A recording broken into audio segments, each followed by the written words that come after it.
اور آج یہ صبح جا رہے تھے نوتروا سائڈ میں اور راستے ہی روڈ ہی پر ہو گیا.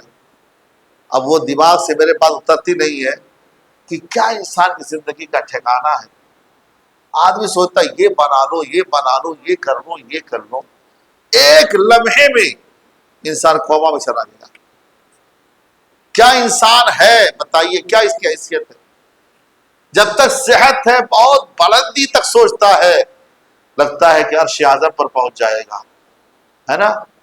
لیکن ایک لمحے کا بھی ٹھکانہ نہیں ہے. کیا کہا ہے نا، زندگی کیا ہے، بلبلہ ہے آدمی پانی کا، کیا بھروسہ ہے زندگانی کا، آدمی ہے بلبلہ پانی کا. کیا بھروسہ ہے زندگانی کا بتائیے؟ نہ صبح کو ہمیں بھروسہ ہے، نہ شام کو بھروسہ ہے کب ہماری موت آ جائے. آج کس کا انتقال ہوا ہے؟ ہاں، نظر اللہ خان، آج ان کا انتقال ہوا ہے. اور پرسوں ایک صاحب اور ہوا تھا، پرسوں وہ فتح محمد جن کے قرآن خوانی ہوئی. آپ اسے دیکھتے چلے جائیے، ہماری نگاہوں کے سامنے ہے، ہمارے ہی بھائی لوگ جا رہے ہیں، کوئی دوسرا نہیں جا رہا ہے. لیکن ہم ہی ہیں، ہم کو احساس سمجھنا، جنازہ پڑھتے ہیں قرآن خوانی کرتے ہیں بالکل جاتے ہیں. جنازہ پڑھا قرآن خوانی کیا بھول گئے، یاد نہیں. حالانکہ سوچنا چاہیے جو میرے ساتھ اٹھتا بیٹھتا تھا اب تو وہ ہمیشہ کے لیے چلا گیا ہے. قیامت کے دن ہی جب جنتی جنت میں جائیں گے نا تبھی دوسرے سے ملاقات کر پائیں گے، ورنہ کہاں ملاقات ہونے والی ہے. ہاں یہ اور بات ہے، قبر میں جانے کے بعد مردوں سے ملاقات ہو جائے گی. جو پہلے جا چکے ہیں نا وہ منتظر رہیں گے، آپ جائیں گے تو سب کے سب آپ کا استقبال کریں گے. آیا اگر اچھا ہے تو سبحان اللہ، نیک ہے تو بس سب خوش ہو جائیں گے، بہت اچھا ہوا تم آ رہے ہو، کچھ لے کے آ رہے ہو، تمہاری وجہ سے ہمیں بھی خوشیاں حاصل ہو جائیں گی، تمہاری وجہ سے کچھ لوگ آئیں گے کچھ اشارے ثواب کر دیں گے تو تم کو بھی کریں گے ہمیں بھی کریں گے، تو تمہاری وجہ سے ہمارا فائدہ ہے. آپ غور کر کے اس بات کو ذہن میں بسا لیجیے، کسی کو نہیں رہنا ہے، سب کو چھوڑ کے جانا ہے. اس کے باوجود انسان کتنا بڑا بیوقوف ہے، غافل ہے انسان کہ دیکھیں صاحب نماز سب نہیں پڑھتے. یہ بتانے کی چیز ہے کہ نماز پڑھو. ہم مسلمان ہیں، ہم کلمہ پڑھتے ہیں، تو ہمارے تو ضروری ہے کہ ہم یہ سب چیزوں پر غور کریں. 5 وقتہ نماز پڑھنا یہ ہماری ذمہ داری ہے. اگر ہم نے کیا ہے تو یہ ہمارے ساتھ جائے گی چیز ہے، نہیں کریں گے تو کوئی دوسرا تھوڑا ہمارا ساتھ دینے والا ہے. یہ سب غلط فہمی کی شکار نہ رہے.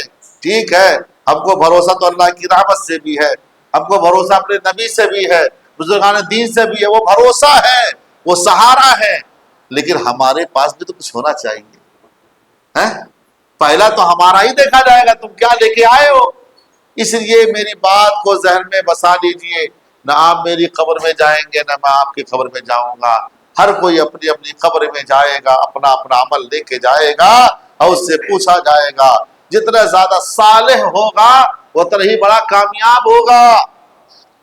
بغلوں میں رہنے والا کامیاب نہیں ہے، یہ دماغ میں رکھ لیجئے گا. کروڑ پتی بننا کامیابی کی ضمانت نہیں ہے، بڑا آدمی بننا کامیابی کی بات نہیں ہے. صالح بننا، نیک بننا، یہ کامیابی کی بات ہے. اور نیک بننے کے لیے مہر کی ضرورت نہیں ہے، فلیٹ کی ضرورت نہیں ہے. نیک بننے کے لیے جھوپڑے میں بھی آپ رہے، آپ کے پاس کچھ بھی نہ رہے، انسان صالح اگر بننا چاہے تو کوئی چیز کو روک نہیں سکتی ہے. اور جو انسان صالح بن جاتا ہے وہی کامیاب ہے. پیسے کے بھی جب مانگ رہے ہیں، اپنا جو اصل تھا اثاثہ اس کو چھوڑ رہے ہیں. روزانہ سنتے فلاں کا ایکسیڈنٹ ہوا، فلاں کا انتقال ہوا، فلاں کا یہ، فلاں کا یہ، فلاں قوما میں، فلاں عیسیوں میں، فلاں یہ، سب سنتے ہیں، دعا بھی کرتے ہیں، لیکن اپنے بارے میں نہیں سوچتے. اس لیے سوچئے، غور کیجئے. شیطان بالکل ہمارے اوپر مسلط رہتا ہے، وہ سوچتا ہے اس کو بہکا بہکا کر کے قرب خداوندی حاصل نہ کرنے دو، اس کو دور رکھو. اسی وجہ سے کتنے لوگ گمراہ ہو گئے، برباد ہو گئے، تباہ ہو گئے. اور جن لوگوں نے ہوشیاری سے کام کیا، بزرگوں کا دامن تھام لیا، اللہ کی بارگاہ میں سجدہ ریز ہو گئے اور اللہ کو منانا شروع کر دیا، وہ لوگ کامیاب ہو گئے. اب چاہے جب انتقال ہو، کچھ بھی ٹینشن کی بات نہیں ہے. نیک کام کرتے جائیں، عمل اچھا کرتے جائیں، نیک عمل کی دعائیں کرتے جائیں اور نیکی کے ساتھ زندگی گزر رہی ہو، آپ بہت کامیاب ہیں۔ اللہ تعالی ہمیں اور آپ کو عمل کی توفیق عطا فرمائے اور نیک صالح بننے کی توفیق عطا فرمائے۔ ہمارے جتنے بھی احباب ہیں جو بیمار ہیں، جو پریشان حال ہیں، سب کی اللہ تکلیف دور فرمائے۔ بالخصوص حضرت مولانا قمر الدین صاحب کو شفائے کامل و عاجل عطا فرمائے، ان کو ہوش اور حواس عطا فرمائے، اور جناب نظر اللہ خان کی مغفرت فرمائے۔ جتنے بھی ہمارے مومنین مرحومین دنیا سے جا چکے، یا اللہ سب کی مغفرت فرما، سب کے درجات کو بلند فرما۔ اللہم صلی وسلم، اللہم صلی وسلم بارک علیہ الصلوۃ والسلام علیک یا رسول اللہ یا رحمان یا رحیم۔ ہم لوگوں نے جو کچھ بھی پڑھا ہے، سنا ہے، یا اللہ اس پر ہم کو عمل کی توفیق عطا فرما۔ یا الہ العالمین ہمارے تمام گناہوں کو معاف فرما، ہمیں توبہ کی توفیق عطا فرما، خاتمہ بالخیر عطا فرما۔ یا الہ العالمین جنہوں نے نیاز کا اہتمام کیا، یا اللہ ان کے اس نیاز کو اپنی بارگاہ میں قبول فرما اور ان کے تمام مقاصد خیر میں کامیابی عطا فرما، رزق حلال میں وسعتیں اور برکتیں عطا فرما۔ یا الہ العالمین نماز پنجگانہ با جماعت وقت ادا کرنے کی ہمیں توفیق عطا فرما۔ یا اللہ شیاطین کے وسوسوں سے اور اس کے مکر و فریب سے ہماری حفاظت فرما، اہل فلسطین کی حفاظت فرما۔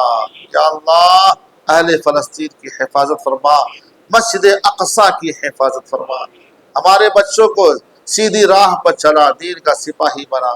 یا اللہ ہمارے گھروں میں خیر و برکت نازل فرما اور ہمارے گھروں کو دینی ماحول میں ڈھال دے، ہمارے معاشرے کو تمام خرافات سے، تمام برائیوں سے پاک و صاف فرما دے۔ یا اللہ ہمارے معاشرے کو پاک و منظم بنا دے اور ہم سب کو نماز کی طرف، مسجد کی طرف لو لگانے کی توفیق عطا فرما دے۔